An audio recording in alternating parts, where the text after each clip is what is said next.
उस रात गांव में किसी की मौत नहीं हुई थी, बल्कि कुछ ऐसा जाग गया था जो इंसान का खून नहीं, उसकी आत्मा पीता है। जिस रास्ते पर सूरज ढलते ही कोई जाने की हिम्मत नहीं करता था, उसी रास्ते के पास खेतों के बीच एक लाश पड़ी थी। आंखें खुली हुई थीं, डर से फटी हुई।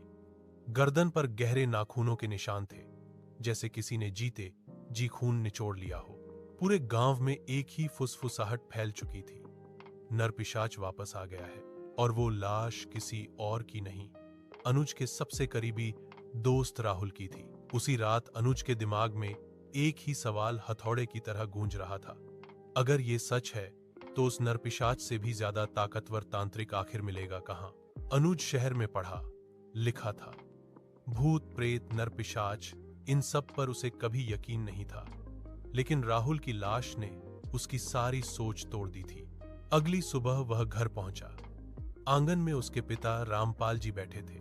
चेहरा उतरा हुआ था, जैसे वो पहले से सब जानते हो। अनुज, उन्होंने भारी आवाज में कहा, मैं चाहता हूं तू कल ही शहर लौट जाए।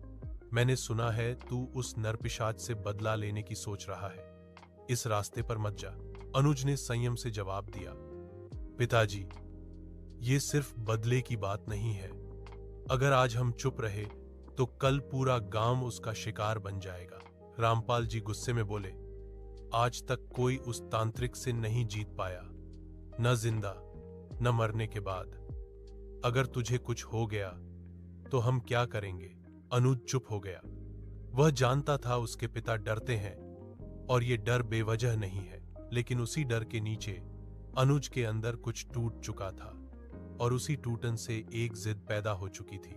अगले दिन गांव में पंचायत बुलाई गई। चौपाल पर बैठे हर चेहरे पर डर साफ दिख रहा था। काफी बहस के बाद फैसला हुआ, गांव के 4 आदमी दूसरे गांव जाकर किसी शक्तिशाली तांत्रिक की तलाश करेंगे। अनुज भी उनके साथ जाएगा। अगली सुबह पांचों निकल पड़े, एक गांव से दूसरे गांव, एक तांत्रिक से दूसरे तांत्रिक, लेकिन सबका जवाब एक ही था, उस नरपिशाच से टकराने की हिम्मत मत करो। शाम ढलने लगी, आसमान लाल हो गया। तभी एक आदमी बोला, अगर अंधेरा हो गया तो हम नहीं बचेंगे। वापसी का फैसला हुआ, लेकिन गांव पहुंचने से पहले ही अंधेरा उतर आया। तभी पीछे से किसी के रोने की आवाज आई। अनुज का दिल जोर से धड़क उठा।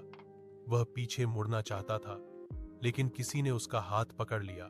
मत देखना, वह फुसफुसाया, ये उसी की चाल है। फिर वही आवाज आई, रुक जा दोस्त, इतने साल की दोस्ती, मुझे बचा ले।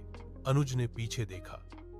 खेत की पगडंडी पर राहुल खड़ा था, फटे कपड़े, खून से सना शरीर और आंखों में ऐसा दर्द जिसे देखकर रूह कांप जाए। अनुज चीखते हुए उसकी तरफ दौड़ा, लेकिन चारों ने उसे पकड़ लिया। वो तेरा दोस्त नहीं है, एक आदमी चिल्लाया। नरपिशाच ने उसे अपना बना लिया है। अनुज वहीं टूट गया। उसी रात वे एक धर्मशाला में रुके। फैसला हुआ कि कोई न कोई जागता रहेगा, क्योंकि डर था अनुज फिर उस आवाज के पीछे न चला जाए। रात में अनुज ने सपना देखा, नरपिशाच राहुल को मार रहा है। उसके नाखून राहुल के शरीर में धंसे हुए हैं और राहुल चीख रहा है, अनुज अनुज। चीखकर अनुज की नींद खुली। वह दरवाजे की ओर भागा। तभी ऊपर से गेरुए कपड़ों में एक साधु बाबा नीचे उतरे।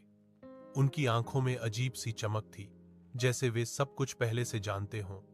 उन्होंने अनुज पर गंगाजल छिड़का। अनुज अचानक शांत हो गया, जैसे उसकी चेतना किसी ने खींच ली हो। सुबह हो चुकी थी। बाबा ने गंभीर आवाज में कहा, इसे मेरे आश्रम लाओ। अनुज ने हामी भरी और उनके साथ चल पड़ा। रास्ते में उसके मन में सवालों का तूफान था। साधु बाबा आखिर हैं कौन? और नरपिशाच इतना ताकतवर क्यों है? तभी अजीब हवा चली, पेड़ों की शाखाएं कराह उठी। उसे महसूस हुआ कोई उन्हें देख रहा है। आश्रम का दरवाजा खुलते ही मंत्रों की गूंज और रहस्यमयी रोशनी ने उसे घेर लिया। अनुज समझ चुका था, अब ये सिर्फ उसकी लड़ाई नहीं रही।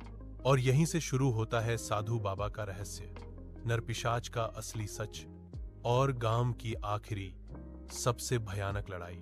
अगर आप सच में डर के मजे लेना चाहते हो और जानना चाहते हो कि अगली रात क्या होगा, तो अब तुरंत कर दो ये काम।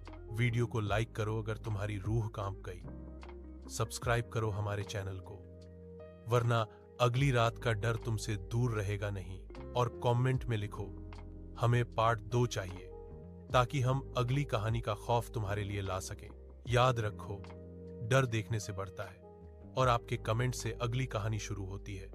तो देर किस बात की, लाइक, सब्सक्राइब और कमेंट मारो और तैयार हो जाओ अगली रात के लिए।